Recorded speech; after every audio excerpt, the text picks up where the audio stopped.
오늘 새벽에 주시는 하나님 말씀을 받겠습니다. 자, 오늘부터는 사무엘상 22장으로 들어가는데 세 부분으로 좀 나누어서 읽을게요. 오늘은 1절에서 5절까지 말씀 먼저 받도록 하겠습니다. 1절에서 5절까지 한 절씩 읽고요. 5절은 같이 읽겠습니다. 자, 1절입니다. 그러므로 다윗이 그곳을 떠나 아둘람 굴로 도망하며 그의 형제와 아버지의 온 집이 듣고 그리로 내려가서 그에게 이르렀고, 환난당한 모든 자와 빚진 모든 자와 마음이 원통한 자가 다 그에게로 모였고, 그는 그들의 우두머리가 되었는데 그와 함께한 자가 400명 가량이었더라. 3절, 다윗이 거기서 모압 미스베로 가서 모압 왕에게 이르되,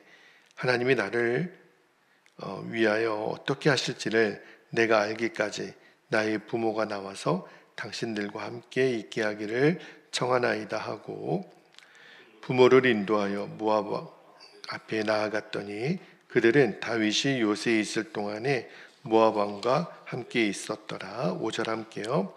선지자 갓이 다윗에게 이르되, 너는 이 요새에 있지 말고 떠나 유다 땅으로 들어가라. 다윗이 떠나 헤레스풀에 이르니라. 아멘. 하나님의 말씀입니다. 자, 이제 드디어 다윗이 블레셋에 망명하고 정말 말할 수 없는 또 치욕을 당하고 다시 이제 어디로 오냐면 아둘람 굴로 와요. 제가 오늘 설교 제목을 아둘람 굴에서도 하나님은 일하십니다, 그렇게 정했는데, 우리들의 인생도 뒤돌아보면 또 어쩌면 지금 그럴지도 모르죠. 아둘람 굴과 같은 그런 시간을 보낼 수가 있어요. 아둘람 굴이 상징하는 게 뭐죠? 앞이 안 보여요. 그리고 기도해도 아무런 응답이 없는 것 같은, 하나님께 내가 버림받았나, 그런 시간들이 있어요. 그게 이제 다윗이 아둘람 굴에 있는 것 같은 상황인 거죠. 여러분 생각해 보면 다윗의 인생은 진짜 드라마틱해요. 얼마 전까지만 해도 골리앗을 무질렀던 영웅이었고, 또 왕으로 기름 부음 받은, 정말 사람들의 사랑을 받았던 그러한 시간을 다윗이 보냈잖아요. 그런데 지금 또 왕의 사위까지 됐는데, 지금 처해져 있는 다윗의 현실은 뭐냐면 왕궁이 아니에요. 굴이에요, 굴. 영광이 아니라 도망자의 삶을 살고 있고, 사람들의 박수가 아니에요. 죽음의 위협 속에 지금 있잖아요. 근데 우리가 이제 사무엘상 22장으로 들어왔는데 다윗이 정말 고생을 많이 했다, 그게 이제 우리들이 주목하는 포커스가 아니라, 우리의 주된 관심은 뭐가 되어야 되냐면, 이때 하나님은 뭐하고 계시나, 그죠?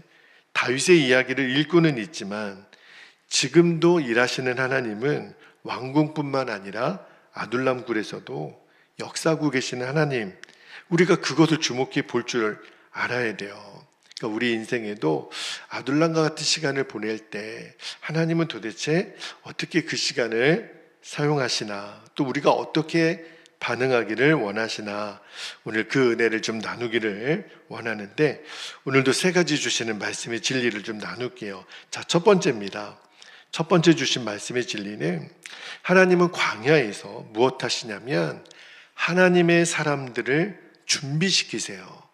아둘람굴 광야가 그런 곳이에요. 자, 1절 한번 볼게요. 1절에 보니까, 그러므로 다윗이 그곳을 떠나, 이제 가드 지역을 떠나는 거죠.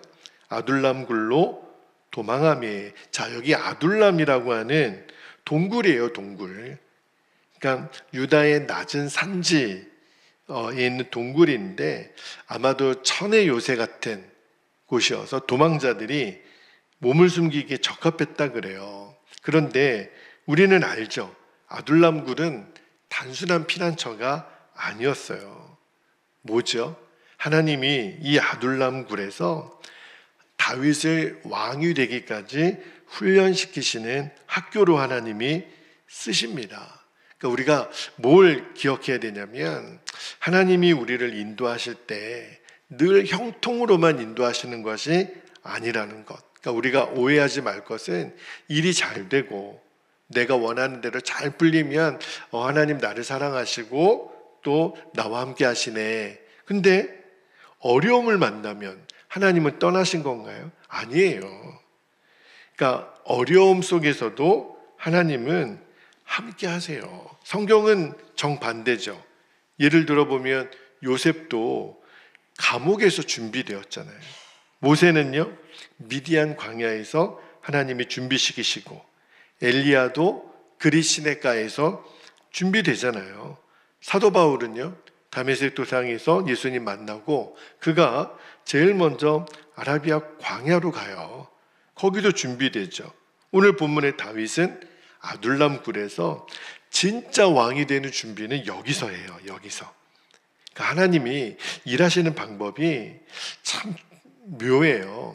어떠한 직책을 맡기기 전에, 사명을 맡기기 전에 하나님은 그 사람이 어떤 사람인지를 빚어가세요. 그러니까 사람이 먼저고 그 다음에 사명을 주시는.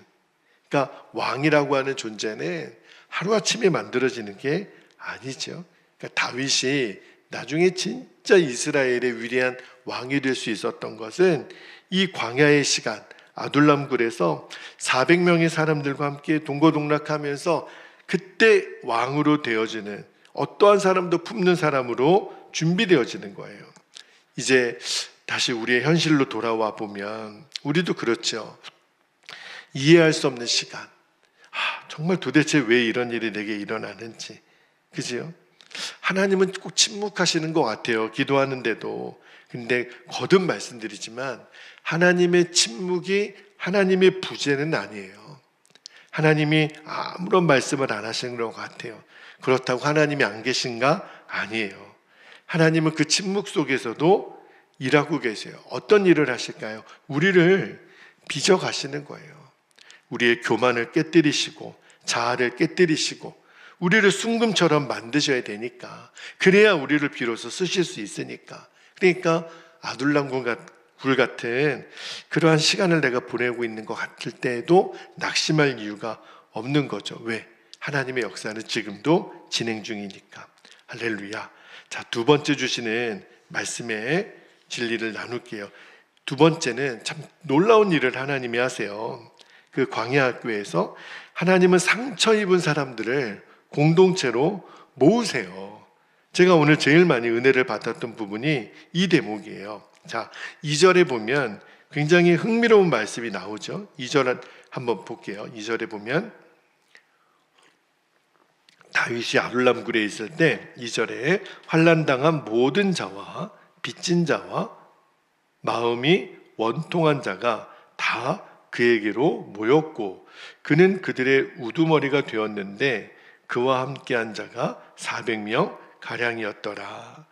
여러분 2절 말씀을 보면 제가 이 말씀을 읽다가 무슨 다윗이 아둘람 굴에 있다고 무슨 광고를 했습니까? 무슨 문자를 보냈습니까? 나 여기 있다고 모이세요. 홍보를 했습니까? 아무것도 안 했어요. 근데 놀랍게도 하나님이 400명이나 되는 사람들을 다윗에게 모이게 하세요. 근데 잘 보면 이들이 사회적으로 성공한 사람들이 아니에요. 여기 보면 맨 상처 입은 사람, 빚진 자들, 억울함을 안고 가는 사람들, 다 갈 곳 없는 사람들. 그죠? 세상 사람들이 이런 사람들을 뭐라 그래요? 실패자, 루저라고 하죠. 근데 놀라운 거는 하나님이 그들을 버리지 않으셨다라는 거. 그리고 그들에게 하나님이 하신 거죠. 어떻게 하루아침에 400명이 다윗이 아둘람 굴에 있다라는 걸 어떻게 알았겠어요? 하나님 보내신 거죠. 근데 말씀을 읽다가 참 기가 막히다. 왜냐하면 여러분 상처 입은 사람들이 다윗에게로 모이는데 실은 다윗도 상처가 많은 사람이에요. 이 조금 전에 아둘람 굴에 오기 전까지 다윗은 자기 인생에 기가 막힌 실패를 경험했던, 쫓기고 쫓기다 못해 블레셋 땅까지 가서 미친 척하다가 겨우 살아난 사람, 진짜 찢긴 마음으로 있는 거예요, 다윗에게. 근데 상처 입은 다윗에게 상처 입은 사람들이 모였다. 이게 뭘 상징하는 걸까? 주님이 어떤 마음을 주셨냐면 이게 바로 교회다, 그런 마음을 주세요. 목회를 하면서 교회는 제가 원하는 좋은 성도들, 좋은 환경, 내가 원하는 좋은 어떤 프로그램, 그런 아주 좋은 사람들, 완벽한 사람들만 모이는 곳이 교회가 아니구나. 교회는 어떤 곳일까요? 맞아요. 상처 입은 사람들이 모이는 곳이에요. 은혜가 필요한 사람들이 모이는 곳. 그래서 교회는 아픔이 있고 눈물이 있는 거예요. 늘 웃음만 있고 늘 우리는 화목하고, 물론 그렇게 되면 좋지만, 그러나 하나님이 우리를 불러 모아 주실 때 상처 입은 사람들을 보내주시는 거구나. 그러니까 어떤 마음이 드냐면 그냥 당연한 거예요. 당연한 거. 사람이 그런 거예요. 예수님이 뭐라고 말씀하셨냐면, 자, 마가복음 2장 17절에 보면 예수님 이런 말씀을 하셨죠. 예수께서 들으시고 그들에게 이르시되 건강한 자에게는 의사가 쓸데없고 병든 자에게라야 쓸데있느니라. 나는 의인을 부르러 온 것이 아니요 죄인을 부르러 왔노라 하시니라. 맞아요. 우리가 죄인이에요. 우리는 착각하는 것 중에 하나가, 어느 순간 내가 교회 신앙생활을 오래 하고 하나님을 믿은 지 오래되면 어떤 우리가 스스로 착각에 빠지냐면 내가 의인인 줄 알아요. 맞아요. 우리는 용서받은 의인이지만, 그러나 항상 우리의 마음에 주님이 죄인을 부르러 왔다고 하셨잖아요. 내 원래 본체 자체는 죄인이었다라는 것을 우리가 잊으니까, 그러니까 다른 사람의 죄와 허물을 용납을 못하는 거죠. 여러분, 제가 말씀을 읽으면서 어떤 은혜를 받았냐면, 하나님은 우리의 상처를 부끄러워하지 않으신다는 거. 왜 그럴까요? 하나님이 다윗의 상처도 드러내시고 다윗에게 모인 400명의 사람들의 모습을 있는 그대로 드러내세요. 왜 이렇게 하셨을까? 이왕이면 잘 나가는 사람, 이 400명 중에 몇 명은 좀 제대로 된 사람도 있어야 되잖아요. 근데 맨 빚지고 상처받고 없고 못났고 이런 사람들만 다윗에게 모이게 하셨을까? 왜 그랬을까요? 하나님은 우리의 상처를 통해서 다른 사람을 위로하게 하신다는 거예요. 사도 바울이 그런 말씀을 한 적이 있죠. 우리가 받은 위로로 다른 사람을 위로하게 하신다. 여러분, 하나님에게 우리가 위로를 받지요. 이유는 뭘까요? 너도 또 다른 누군가를 살리는 사람이 되라는 거예요. 여러분은 지금 하나님의 위로가 필요하시잖아요. 위로를 받으신다면 뭐 하실 거예요? 또 다른 위로가 필요한 사람에게 내가 위로받은 것을 하나님이 사용하기를 원하신다는 거, 그거 잊으면 안 돼요. 내가 위로받았어, 그걸로 끝나는 게 아니라 하나님은 또 다른 누군가를 살려내라고 우리를 위로하신다는 것을 절대 잊지 않기를. 자, 마지막 세 번째입니다. 주시는 말씀의 진리가 뭐냐면, 하나님은요 광야에서, 아둘람 굴에서 말씀을 따라 움직이는 사람을 계속 인도하신다라는 거. 자, 오늘 본문에서 마지막 장면 5절을 한번 볼게요. 5절에 보니까 이렇게 되어 있습니다. 선지자 갓이 다윗에게 이르되 너는 이 요새에 있지 말고 떠나 유다 땅으로 들어가라. 다윗이 떠나 헤렛 수풀에 이르니라. 자, 지금 아둘람 굴에서 이제 요새로 이렇게 이동해 또 왔었잖아요. 아마 이 요새도 무슨 어떤 건물로서가 아니라 어떤 피난처 같은 요새인데, 자, 근데 사실은 다윗 입장에서 보면 요새가 더 안전하죠.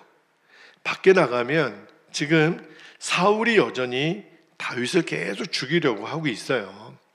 블레셋 땅에 망명하고 수치를 당하고 지금 아둘람굴에 왔다가 에돔 땅에 갔다가 요새, 그러니까 밖에 나가면 지금 사울에게 발견된 위험이 훨씬 크거든요. 근데 하나님은 선지자 갓을 통해서 떠나라. 근데 다윗이 떠나요. 제가 뭘 깨달았냐면 이게 믿음이구나. 지금 밖에 나가면 죽을 수도 있어요. 누구든지 지금 다윗은 현상금이 걸려 있는 거예요. 사울에게. 누구든지 다윗 잡아오는 사람, 다윗이 어디에 숨어 있는 사람, 신고하는 사람은 포상하겠다. 지금 다윗은 도망자예요. 도망자. 밖에 나가면 안 돼요. 꼭꼭 숨어 있어야 돼요. 근데 떠나라. 유다 땅으로 들어가라. 다윗이 묻지 않아요.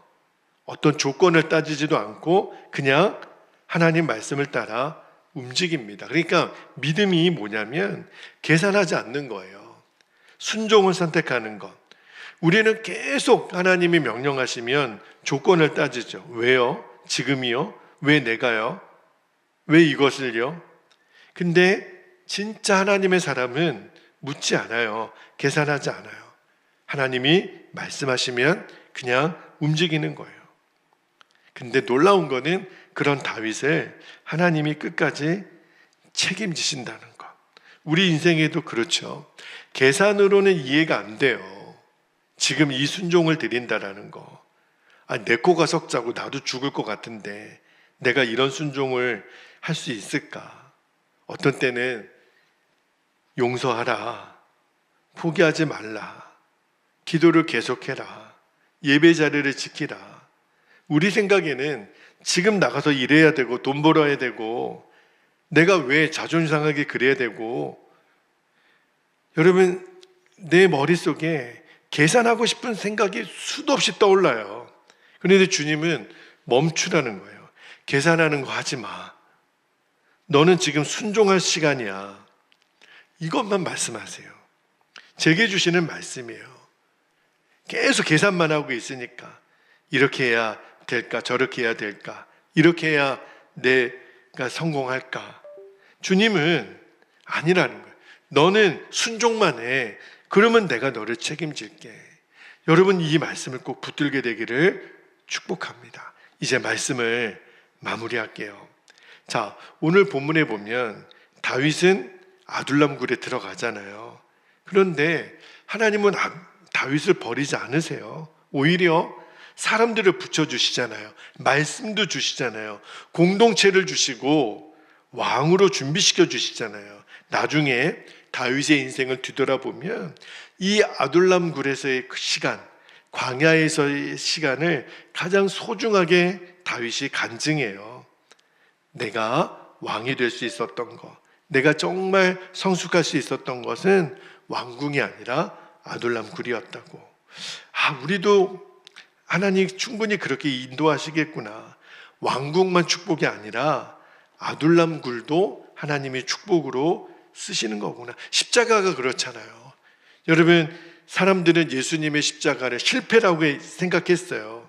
그런데 사람들이 실패라고 생각했던 그 십자가를 통해서 하나님이 모든 인류의 구원을 이루시잖아요. 할렐루야. 그러니까 우리가 지금 아둘람굴을 지나고 광야를 지나가는 이 시간이 절대로 헛된 시간이 아니라는 거. 죄송해요. 이런 표현을 써서. 개고생하는 거 아닙니다. 우리가 몰라서 그래요. 나중에 지나고 나면 그때는 실패한 것 같고 잘못되었던 것 같고 엉망이었던 것 같고, 내 생각이에요. 하나님은 뭐라고 하실까? 하나님은 일하고 계세요. 침묵 가운데도 일하고 계세요. 우리의 인생을 가장 선한 길로 이끌어 가십니다. 그러니까 아둘람굴 같은 내가 형편에 있다고 생각이 들 때도 절대 낙심하지 마실 것. 아직 끝이 안 났어요. 시작이에요. 다윗도 그랬겠죠. 이제 끝났다. 내 인생 여기서 끝났다. 조금 전에 블레셋 땅에서 그냥 거적거리고 침 흘리고 인생에 더 낮아질 때가 없잖아요. 근데 그 와중에도 하나님이 사람들을 붙여주신다. 상처 입은 사람들을 붙여주세요. 그리고 말씀으로 인도하시고 하나님이 하나님의 사람으로 빚어가신다는 것, 그 하나님의 손을 저와 여러분도 꼭 붙드시기를. 하나님은 지금도 나를 통해서 일하고 계신다. 아둘람 굴에서도 여전히 하나님은 일하고 계신다. 이것을 꼭 잊지 않게 되시기를 주님의 이름으로 축복합니다. 자, 기도하겠습니다. 오늘도 두 가지 기도 제목을 우리가 붙잡고 기도하지요. 첫 번째는 광야와 같은, 아둘람 같은 현실 속에서도 절대 낙심하지 않는 겁니다.